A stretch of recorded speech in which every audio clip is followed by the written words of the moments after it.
Welcome. I'm Carl Frederick, and I will be interviewing individuals for Kenosha Voices, an oral history project of the Kenosha County Historical Society in conjunction with Kenosha Community Media. I have worked in newspapers for more than 40 years as an editor and a reporter. 38 and a half of those years were at the Kenosha News. I am also a member of the Kenosha County Historical Society Board. We hope you enjoy these programs. I'm with David Andrea, former co-owner of Andrea's in Kenosha, a fourth-generation business. Hello, David. Thank you for coming. Hi, Carl. Thanks for having us. How did you get involved in Andrea's? Well, I grew up in the business. It's my grandfather, Jack, founded the business in 1911, so we had over 110 years of serving the Kenosha community, and the history of the business and the history of our family were very intertwined. Everyone in the family worked at the business, probably at one time or another, and it was always the conversation at the dinner table, and it was obviously took most of our time, and we all spent a lot of time at the store. Now, your grandfather emigrated from Italy, is that right? Yes, he came when he was 17 years old on his own. He left southern Italy. He lived in, his family was from Murano Marcassata, which was a small village outside of Cosenza in the Calabrian region of southern Italy. And obviously there were not opportunities there. There was great poverty, and like most of the immigrants, that's what they were fleeing, either economic difficulties or persecution or religious persecution, and they all took a great leap of faith to leave the familiar homeland where they knew the culture and spoke the language, to come to an unknown country where they were going to be at the bottom of the ladder and have to learn the language and learn the customs and try to fit in with our society. And it still, of course, goes on today. It's just the countries have changed, and now we see more from Latin America and maybe Eastern Europe and certain parts of Africa. And that's what our country was built on. So what was his experience like at Ellis Island? So, I never personally knew my grandfather. He passed away when I was like 4 months old. And it's funny that I found kind of within our family, there wasn't a lot of talk, and there was more curiosity from my generation than there was maybe from my dad and his siblings to the history of what it was like back home in Italy, or how it was like coming over. And I think that was because they were so close to they were directly connected to my grandfather, and his whole thing, as many of the immigrants was that they're Americans now. They kind of left that behind, I think. So the curiosity, I think, came up more from the disconnect of my generation to that 2 generations away. Wanted to know more. Where were they from? What was it like? Why did they leave? And I think that probably very common among a lot of immigrants. Did he keep his family name from Italy when he came here? No, so, and that was, one of those things that I never knew that, but when I started doing research, did find that the name was different, and it was, according to his birth records, in some of the manifests I've seen from the boats that brought some of the family over, it was Iantria, Iantria. And the way it evolved to Andrea, and this is just what I've heard, is that, and researching through some of the city directories, I see when my grandfather started his business in 1911, and he went under the name Andrews, and I believe he was trying to, anglicize the name more and fit in more. And that name he kept that name for, 4 or 5 years. And when he married my grandmother in 1917, I think she didn't like that name and, wanted to go back to an Italian. And I think they just made up Andrea. Maybe it sounded like the way Andrea was pronounced in Italy. I'm not sure. But the curious thing is that my grandfather had 9 siblings, and they all changed their name. Well, they weren't all here at that time, because he brought them all over 1, 2, 3 at a time, as time went on. So when did you actually start working at the business? So I started, when I was probably 11, 12 years old, just kind of helping out, doing things like helping wrap boxes of candy for the holidays or bagging jelly beans. And because I had a paper route for the Kenosha News, so that was my primary job at that time. But I believe when I was a freshman in high school, so I probably would have been like 13 years old, that's when I really started working there. Then I would walk from school, over to the store after school, and then I did things like mopping the floors and washing the windows and cleaning the bathrooms, and so that would have been like 1968. Okay, and when you graduated from college, you Yes.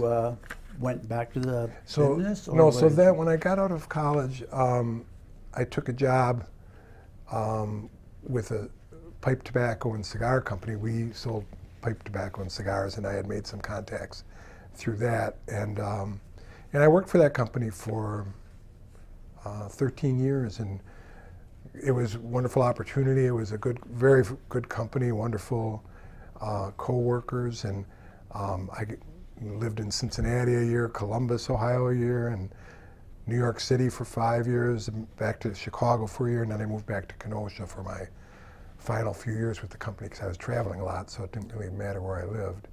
And what was that job like?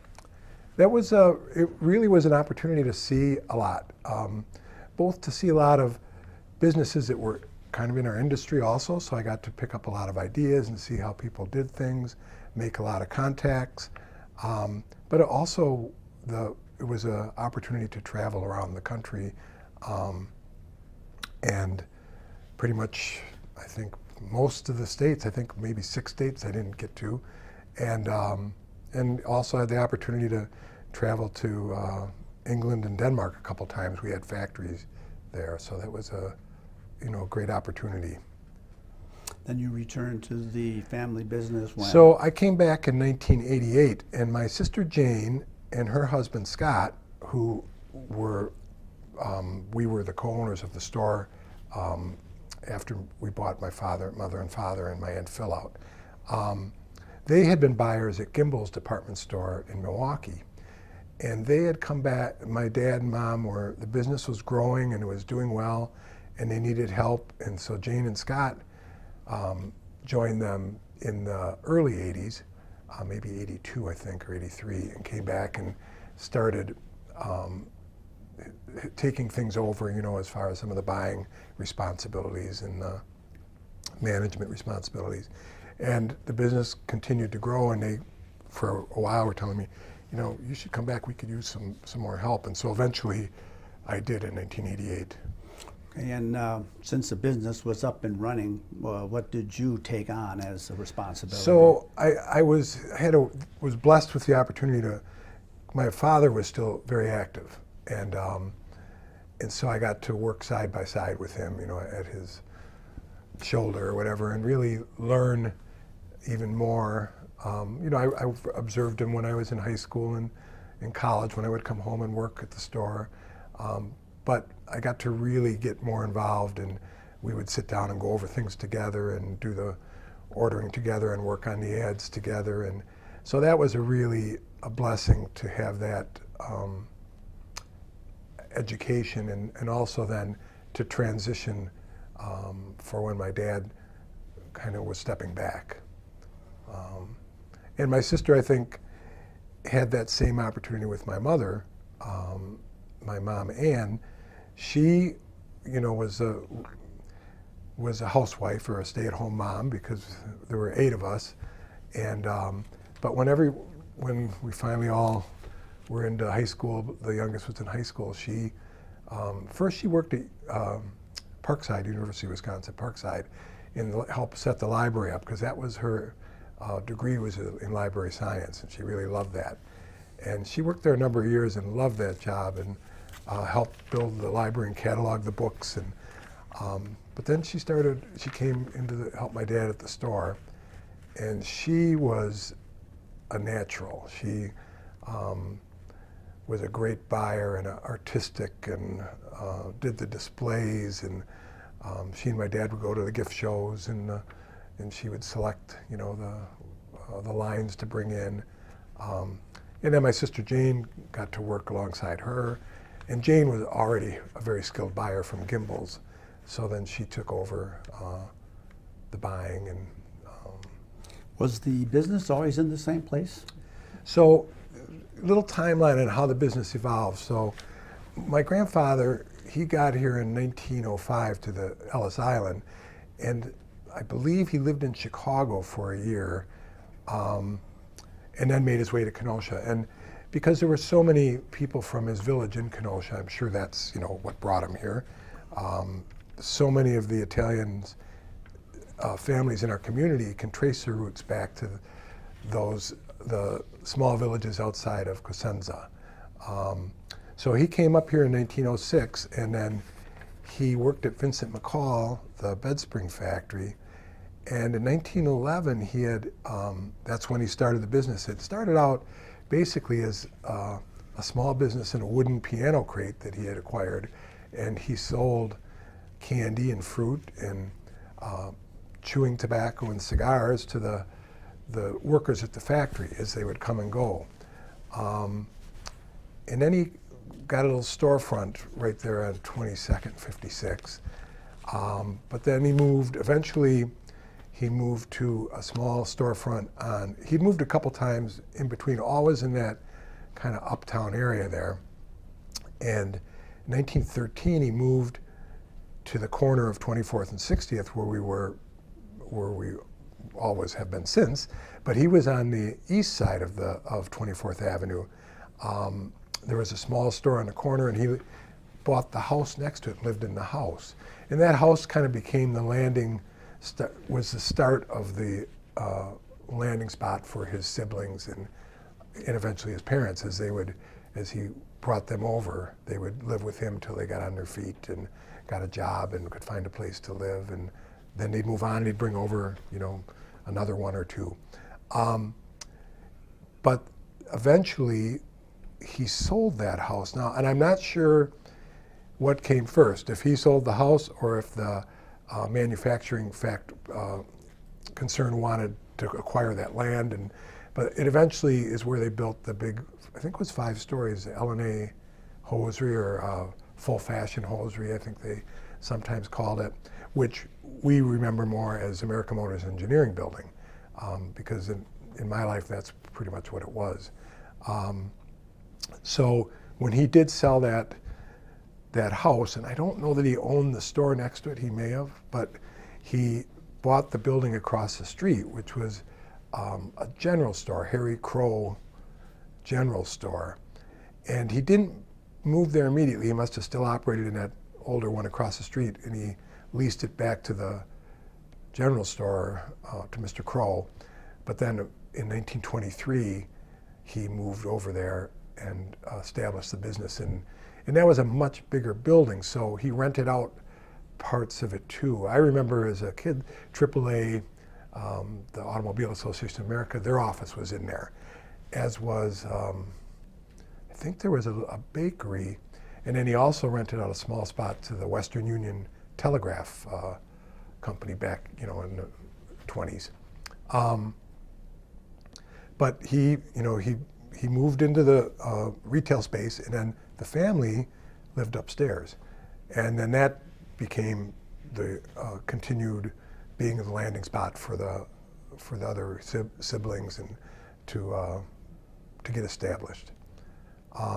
So he was 1923. He moved into that building, and one of the ads I saw on the Kenosha City Directory, I think it was 1922 or must have been 1923 actually, and it said, touted that it was their new and permanent location. So, and I just saw that recently, but it kind of affirmed what we always said. Well, no, we shouldn't move, because of Grandpa bought this place, and this was the. We owe a lot to this neighborhood. This neighborhood's been good to us, and so let's stay. Because we did, toy with the idea of moving out west or out towards 31 or 50, like everybody else was doing. But we just stayed there. So there were several different departments within that store. How did they evolve? Which there came were. first? So the store, I think its original roots were in the candy and cigars and pipe tobacco. And actually originally even fruits, they sold a lot of fruit. And then ice cream, I think, then kind of came in relatively early into the mix. I think even as early as 1917 when he was at that store across the street, because there was I believe a small soda counter there. So then ice cream became a big part of it. And then they started manufacturing their own ice cream, and it was very popular. My dad used to, he had the whole spiel. It was 16% butterfat and the freshest Wisconsin ingredients, and it was really good and really rich, which is probably why I had to have bypass surgery, but there was a lot of, I'm sure a lot of fat in there. And ice cream then became a very important part of the business and was sold in some of the local grocery stores. And certainly, I remember that was one of my early jobs was going with my dad, delivering ice cream to the stores, and also Dixie cups, the small ice cream cups, to the church festivals and celebrations and weddings and wherever they might have used ice cream like that. So we also made fruit punch, and we would, we had 5-gallon milk cans, stainless steel milk cans that we would fill up, and sometimes, take it to, I remember going to what is now City Hall, which was the vocational school, and they were having some big dance, and they must have ordered, like 30 gallons of the punch, because we had, 6 of those big stainless steel. We had to take them on the 2-wheel truck and get them up the elevator, and that was important part of the business for weddings and celebrations and things. We always made the punch. You said that the ice cream was famous. Did it ever? So they, one of the things that our claim to fame was in 1938, Antonio Giantonio, who was not a family member, but he was like a family member. He worked with us for 70 years. He started as a 13-year-old in the late teens in 1918 or 19, I think, and stayed till into the 80s. He was the ice cream maker, and he was making the ice cream, and he accidentally opened up the wrong can. The cans looked similar, and he was supposed to open up the chocolate syrup, and he opened up the chocolate fudge, and my grandfather told him, well, put it in the mixer and it'll mix up, it'll be okay. Well, it didn't. It kind of, because it was a much denser consistency, it kind of swirled around and marbleized, and well, not going to throw that out, so they tried to salvage it and sold it, and people loved it. It was like a fudge, fudge sundae. The fudge was mixed in with the ice cream. So eventually they did get a patent on it, but that was eventually conveyed to Johnson Fudge Company in Milwaukee, I think for $1. And I was just reading an article in the Kenosha News about it that says there was some outfit out east that was trying to control that or whatever, and Johnson Fudge stepped in and hired attorneys on behalf of Jack Andrea and fought it and did get to keep the rights to it. And in consideration of that, they conveyed those rights to Johnson Fudge, I guess, who was a big supplier of theirs. So. When did the gifts and greeting cards come into play? So that evolved. So we became, we had the ice cream, and then we also had food service. And that kind of grew, I think, as the ice cream grew. And we had, at one point, we had like 14 booths and 12 seats at the marble counter. The hours reflected kind of the food service hours, and we were open from 6 in the morning till midnight. And those were long days, and especially when my grandfather and my mom and dad actually also lived upstairs when they were first married. You never were away, and if it got busy, someone banged on the pipe with a wrench, and that meant come down, we need help. So you were always at work, kind of. And I think it was my dad in the late 60s. Well, anyways, that business, the food service, kept growing, and it was called fast food. And it wasn't like McDonald's, like drive-through, but it was the evolution of food service, I guess, that it was more convenient and you didn't have to wait an hour to get your meal. And but at the same time, the ice cream equipment was going to need to be replaced. And I think my dad just made a decision that investment, coupled with the fact that, he had 8 children, he just couldn't be there 15, 16 hours a day. He wanted to kind of reinvent the business and take it in a different direction. So they did, and they downsized the food service. They were going to just get rid of it entirely, but so many of the customers were like, no. So they made a little cafe, stopped making the ice cream, but still, we were found Wisconsin source for our ice cream. And then slowly started to expand. Actually, the cigar and pipe area grew, because that was growing, and they gave more square footage to that, and then started to bring in more gifts. We always had a very small little gift department, but it was more like religious gifts, like statues and medals and rosaries and plush things that would go with like candy and Easter baskets and things. And there were some other decorative items that they had, because we also did have cards, greeting cards. We were actually the Hallmark card shop in Kenosha at the time.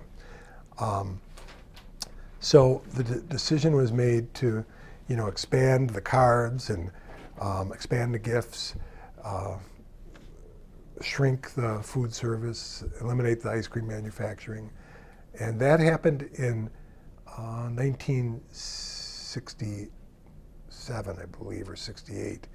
And it was a big thing because we closed for a month or two because we did a big remodeling to the exterior, the windows and entryways, and actually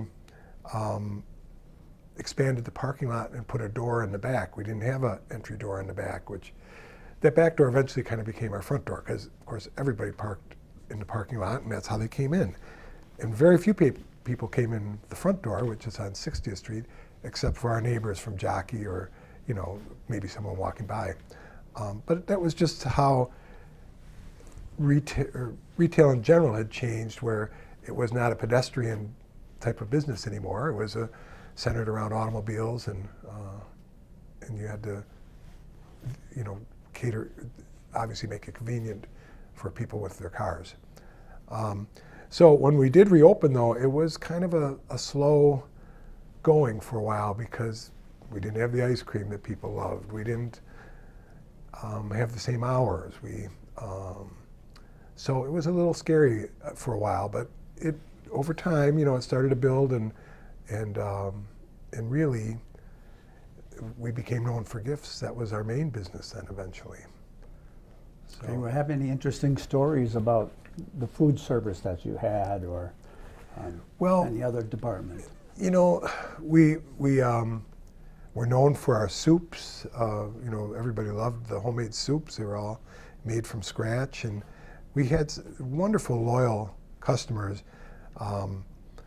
And over the lunch hour, people would run over from Jockey, and they had their muffin ready for. As a matter of fact, the girls used to, like, I remember one customer, they called her Muffin because she always had a muffin, and then they had it all set up just like the taverns did for the guys running for lunch to the taverns.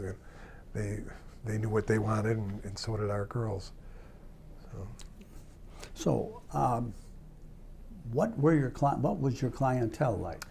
So our clientele really was the full spectrum. I mean, Kenosha is such a great community, but was historically, built on the industry and factories, and so the majority of our customers certainly were, just the regular working men and women of Kenosha,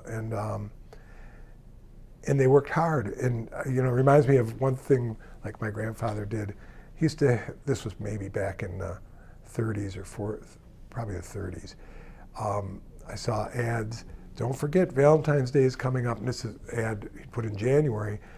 You can start making down payments on your Heart Box and come in and put down, 50 cents a week, so that it's not going to be so painful to get that box of chocolates for your sweetheart. So they tried to. We always had layaway and things like that. Tried to make it easy for people to make their purchases, but we also had the doctors and the lawyers and the industry owners as good customers too. So it was really the full breadth of the community. So as gifts grew to be a major, if not the major part of the business, what did you do for the people who were buying gifts? Did you ship them? Well, we did. We had a lot of we of course we'd ship by mail and UPS. We offered free gift wrap.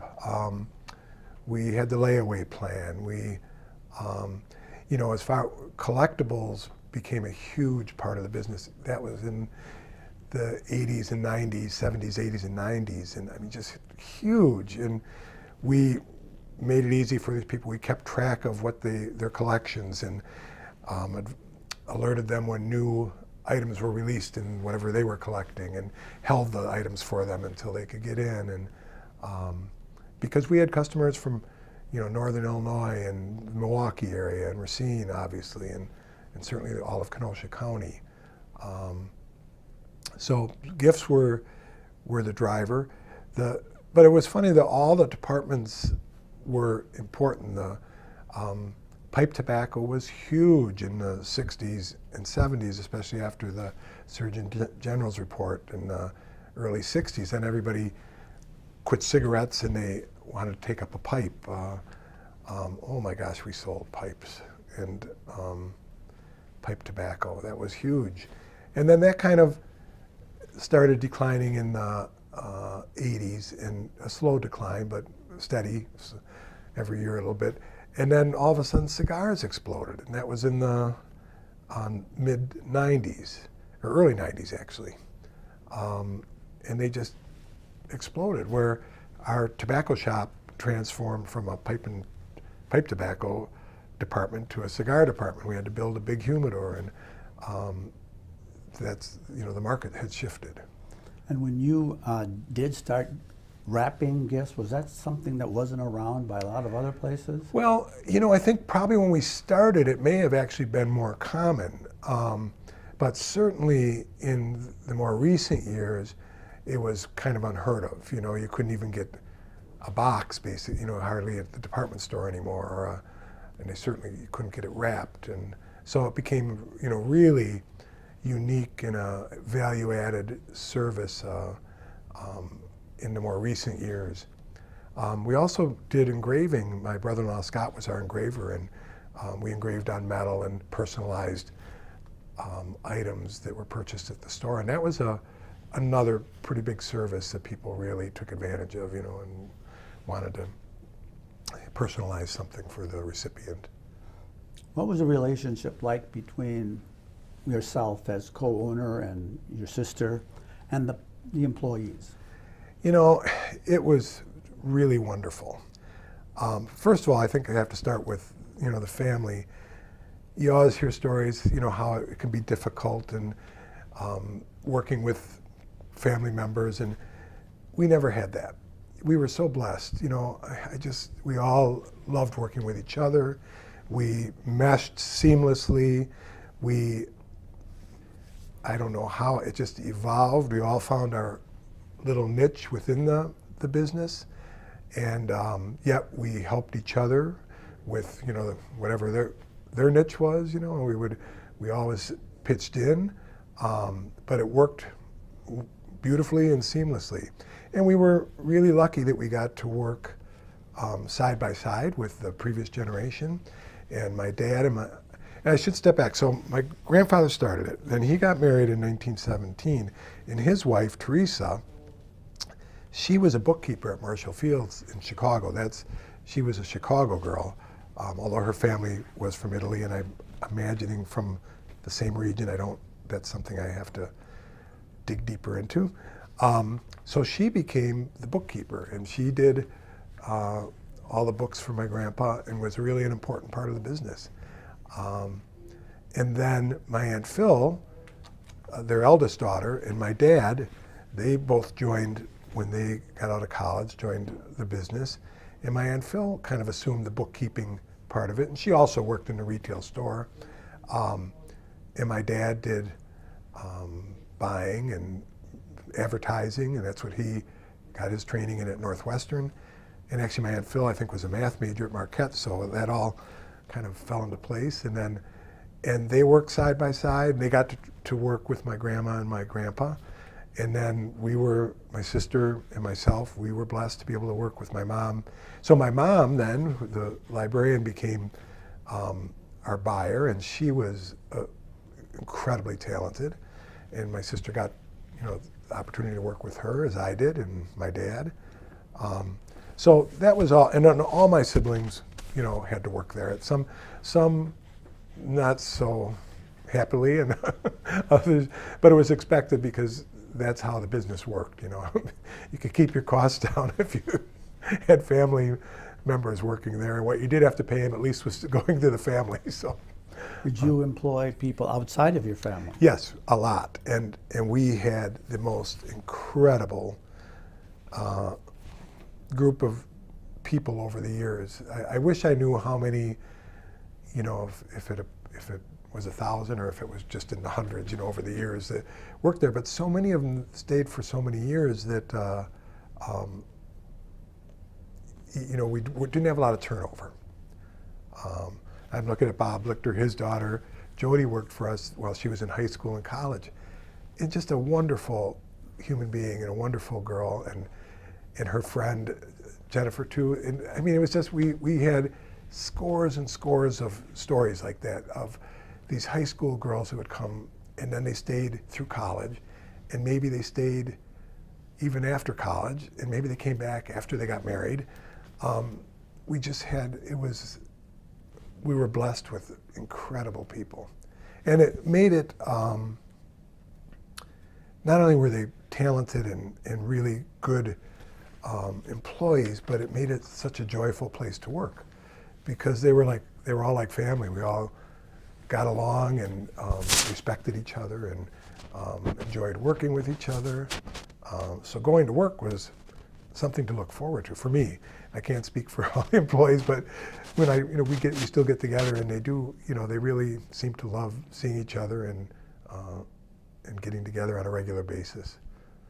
So do you see former employees? Yes, the group that was with us when we closed in July of 2021, we didn't have as large a staff as we typically had, because when the COVID first hit and things were starting to shut down, the cafe closed at that point, and the cafe never reopened, even when the store reopened, because we just didn't, that staff we weren't able to keep. And our cook and our manager there, she had 2 young sons, she didn't really want to go back. So we were like, okay, well, let's just let this ride then, because we don't know what's going on, and we don't want to start from scratch and try to restaff it, and then find we have to close again in a month or something. The gift side was a little bit different because the girls were more flexible there. Most of them, it wasn't the main, they weren't the main breadwinner in the household, and if we had to close down for a week or something, they were fine with that. So anyways, the core group that was there at the end, they get together once a month and they send a text. They have a text group, and they send out, okay, we're meeting at 4 o'clock at such and such a place. They try to go to different restaurants each month, and Scott and I, my brother-in-law, we've joined them on several of the meetings. So it's good to see them, and we do keep in touch with them. Do you remember any stories from your grandfather's time that was kind of a unique service, or something he instilled in you? Well, he was a real promoter, and he always seemed to be able to get his name in the paper by coming up with some idea, and not just locally. I've got several clippings from the Milwaukee Journal, and like when Nash Motors celebrated their 50th anniversary, he came up with a Golden Jubilee Sunday, and it was a banana split of some sort, and he got press on that. When T's Service won the state softball championship, this must have been in the late 40s or the 50s, early 50s. Oh shoot, what was the fellow's name? The star of the team. He came in to celebrate the championship to got a $1 malt, and that was 10 scoops of ice cream and 4 eggs, and I mean they put eggs in the malts back then, and it was this big thing, and Jack Tracy, that was his name, and that was in the Milwaukee paper and in the Kenosha paper, and then they started actually a $1 malt club, and it was kind of like a big deal, like I bet you can't drink this, and if you did, then you got your name and you got a card, you were a club member, and I still have the scroll because it was hanging on of all the members, and there were, remember Judge Wilk, he's passed away since, but his dad was a member of the $1 Malt Club, and he told me that, and then I said, well, Mike, I got the original, and I went and found it upstairs, brought it down, and sure enough, there, his dad's name was on the list of being in the $1 Malt Club. So, and then he had the local famed woman aviator, Ruth Harmon, fly her open cockpit plane to Madison to pick up the chocolate heart boxes from, I think it was Weber Chocolate Company or something, and fly them back to, get them in time for the holiday. And, it was, I'm sure, some type of publicity stunt, but he got in the paper and got people talking, and so he was a pretty innovative, creative individual. He didn't have an education, but I'm just amazed at what he was able to build, in a relatively short time with, well, certainly in his generation without, starting at the very bottom. So it's pretty amazing. Now, did he used to cash checks for for people? He did. Just like he did. bars did. Yep. And they had, I guess it was Friday night or whatever. And my Aunt Teresa and Aunt Virgie, they were the two youngest of his kids. My Aunt Teresa told me she and Virgie had to go to the bank, and my grandma told them, don't talk to anybody and don't let on to what you're. I don't know why they would send a 12 or 13-year-old over to get the money, but then they'd bring the money back, and then they'd cash the checks, and I guess the whole idea was hope that person cashed your check, they'd buy a malt or a candy bar or a cigar, or there was a reason to offer that service. Hopefully they would spend something with you. And did you or other members of your family get that desire to get an education from your grandfather? Yes, and I think I told you that, Carl, and that to me is one of the most amazing things, how the power or the legacy that one individual can leave, or the culture that they can start within the family, because my grandpa had no education, and yet he saw that education could open up doors and create opportunities and help make maybe a better life for his children. And so his 2 sons and his 4 daughters all were college graduates, which for the women especially was not really the norm during that time. That I mean, there were women certainly going to college, but it wasn't like it is now. I mean, now I think there's more women college graduates than men, but back then there weren't as many women in the universities. And then that culture became so strongly embedded within the family that all 32 of his grandchildren were college graduates, which, I mean, just amazes me, like I said, considering he had no education. So. What changed over time that affected the business for being open and closing? It's a constant, you know, there was constant change, and that's, you know, part of being in business. It's never going to stay the same. Actually, I guess if it does, you probably die or go out of business. But it's constantly evolving and changing. And you know, as far as what the products are you carry, you know, the trends. 50, 60 years ago, the timeline of a trend was maybe 15, 20 years, you know, where you'd find a unique new product and bring it in and work it, you know, and promote it and advertise it and support it with inventory. And you could watch that product grow and grow, and then, you know, it would hit a plateau and then it would slowly decline. And hopefully you've, in the meantime, found other newer things to bring in. But it was a longer life cycle. In more recent times, as we've seen in everything in more recent times, everything's sped up, and the life cycle maybe is now 2 years or 3 years. I'm not sure, but you don't get that long build and then ability to benefit from what you grew, and then it slowly declines. Now it's like, and you have to get in and get out, and you're constantly looking for what's going to be next. And you know, a perfect example of how things change is collectibles. I can't tell you what an important part of our business collectibles were. They were huge. Well, now they don't exist, and our customers who bought all those collectibles.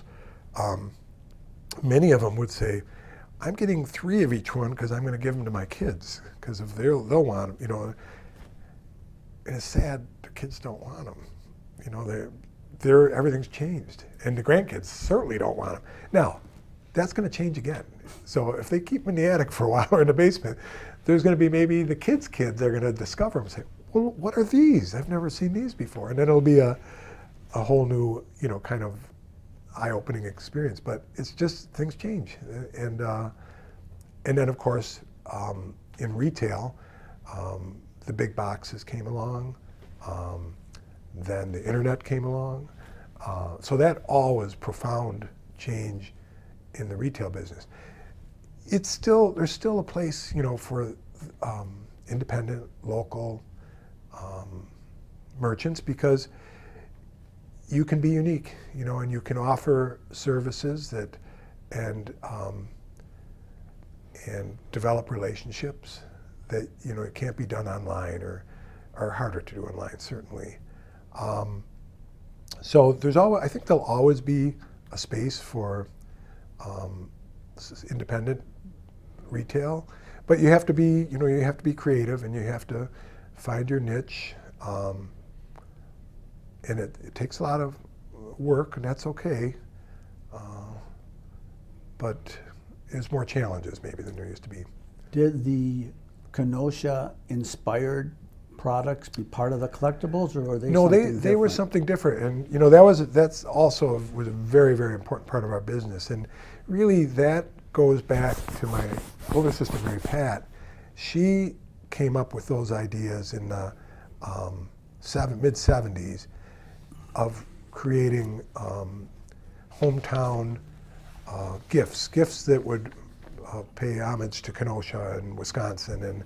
And it started with the hometown mug, which featured, it was a porcelain coffee mug that she was a graphic designer, so she did the artwork of homes around Library Park. And that was the first edition, and there were 4 editions of that mug, and then there were churches around Library Park, and then there were Kemper Center was one, then there were homes on 3rd Avenue, and I think each one maybe had 5 or 6 homes, around the black and white line drawing. Those were so popular. People loved them, and eventually the cost just of that particular porcelain mug got so high that, and we had to buy like 2,000 at a time of each design to have them manufactured, that we kind of pulled it back and got, I think the new ones were still porcelain, but they weren't as that fine bone, really thin. But to keep the cost down, we had to change it a little bit. But then that whole area expanded with T-shirts and sweatshirts and throws and dish towels and then local books, and we were always a place for the local authors. We would do book signings. We'd carry their books, and that was important, to feature them and try to support the local authors. And that hometown area, kind of, my sister Mary Pat actually lived in Baltimore, and she eventually opened up stores out in that area. Celebrate Baltimore. She had one in Washington, D.C., Celebrate America. We had 3 in Wisconsin, 2 in Milwaukee, 1 in Grand Avenue, 1 in Mayfair, Celebrate Wisconsin. We had 1 in Door County. So that part of the business, or that idea and that formula, at one point, Mary Pat had, I think, like 7 stores, and we had 3 Celebrate Wisconsin. It was a very successful spin-off of which started at Jack Andrea's. And she had also taken that hometown idea, and Gimbel's in Milwaukee, and there was a department store in Pittsburgh, 1 in San Francisco, 1 in Rochester, New York, 1 in Des Moines, that all bought her program of hometown, Celebrate the Hometown, and bought the products from her to stock those departments. And but those stores, mostly our store, became victim of the mall, decline of the malls, and the rise of the rent, and so we closed those up a number of years ago. It was just the rent got out of hand, and the malls would make you move. They wanted to put a Starbucks where you were, and they want you to build a new store around the corner. It didn't make sense anymore. So how did you feel when the store actually closed? Well, it's, so let me step back just a little bit. So we had, 110 years, and my grandfather started it, but there were mostly women who worked at the store, and really talented women. And the vast majority of our employees were women, and even our management, because my mom and my grandma, my aunt, my sister Jane was our visionary and our driver until she got sick, and her daughter Annie joined us in the latter years, and really expressed an interest of becoming part of the team. So we had kind of turned the reins over to Annie, and she was just like her mom, a fireball, unbelievable talent, smart as could be, visionary, and had all these wonderful ideas that she began to implement, and a vision of how she saw Jack Andrea as being able to navigate, the new way of doing business, which was technology driven, and to move forward into the 21st century. And so she had taken over and is doing a great job, but then the situation changed. She met a fella.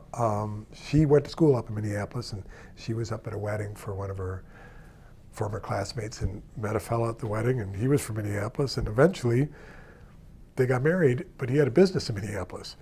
And so he wasn't in a position, to move, and so Annie decided, well, we've got such a wonderful team. I'm going to move up there, and then I'll come down 1 week a month, and I'll work over the online and over the phone with the girls, and we'll be, and that's what she did, and it worked well. And the girls, like I said, we had our buyer Sharon, our managers, our head manager Destiny, and Michelle and Beth and Rhonda, and I'm going to forget someone now. This is, I think I got everybody.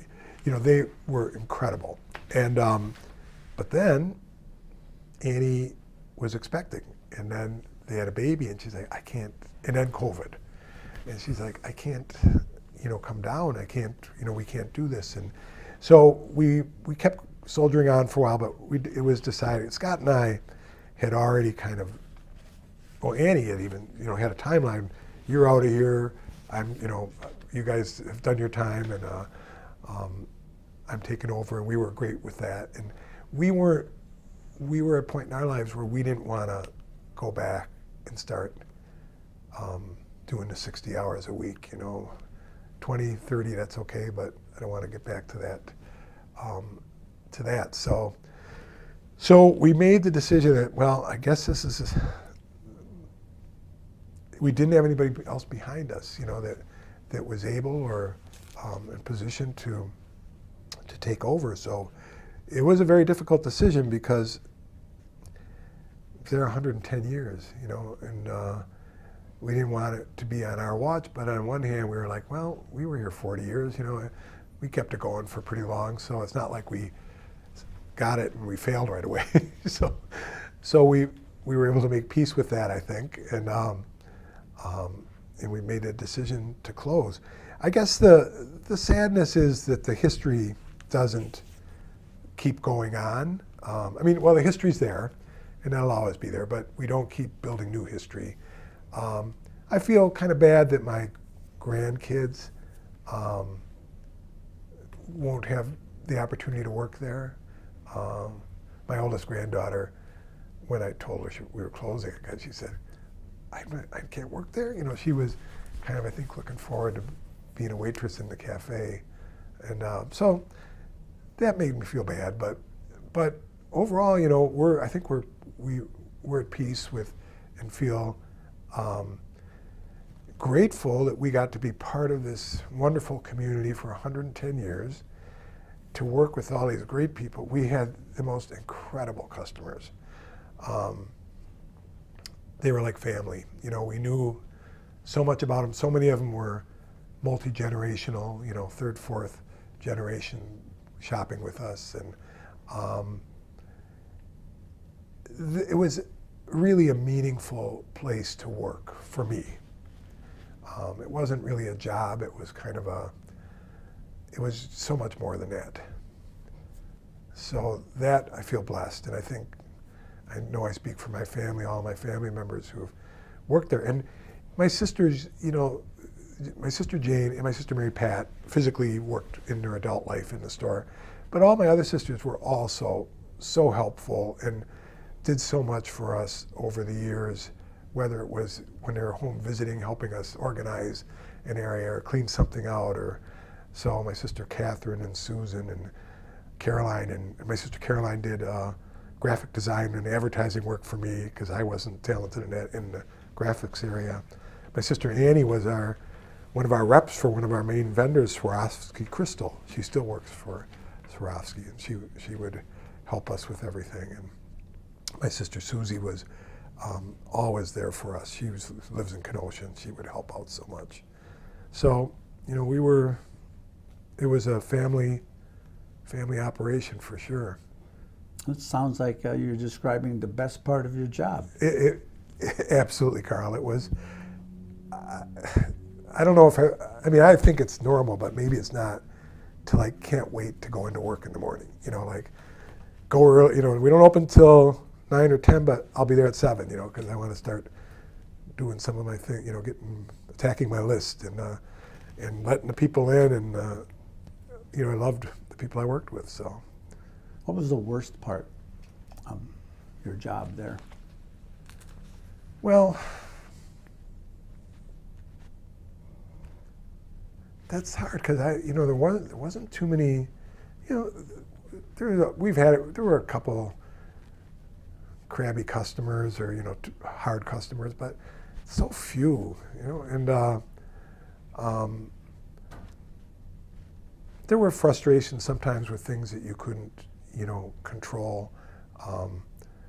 You worked a lot of hours, so. Well, true, and we did talk about that. I guess that was maybe the hardest thing was, and that it wasn't so much the hours, because I did like working the hours.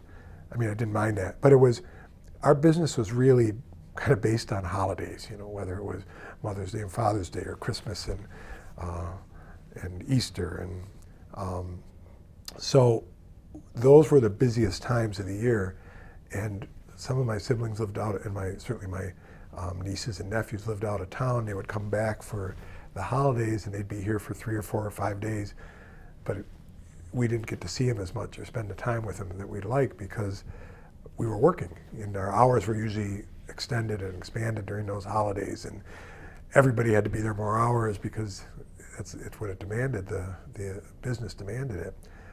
So that was hard, missing out on a lot of that. Getting to the dinners late and totally exhausted. But that's, you know what, it wouldn't change anything because it was all really worth it. The positives, well outweighed any negatives. And, my dad, I was very much like my dad. I missed when we didn't take a lot of vacations. Because you really couldn't get time off, but we did take 2 that I remember as a child, and both of them were I think they were both 2 weeks long, which was pretty amazing. They were big road trips. One we went out to New England and all around in the Northeast, and then one we went to Washington D.C. and Virginia and Williamsburg.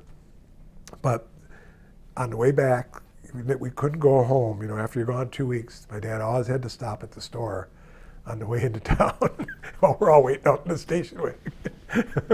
But I mean, you missed that. He missed it so much. I think he had to go in and say hi and make sure everything was okay. And it was part of the business. Was part of the family. And my dad always told me that. You treat the business like a family member. You don't take from it. You give to it. You nurture it. You invest in it. It's not something that's there for you to take from. And if you're kind to it and you treat it with respect and you nurture it, it'll be there, continue to grow. So it was a family member for sure.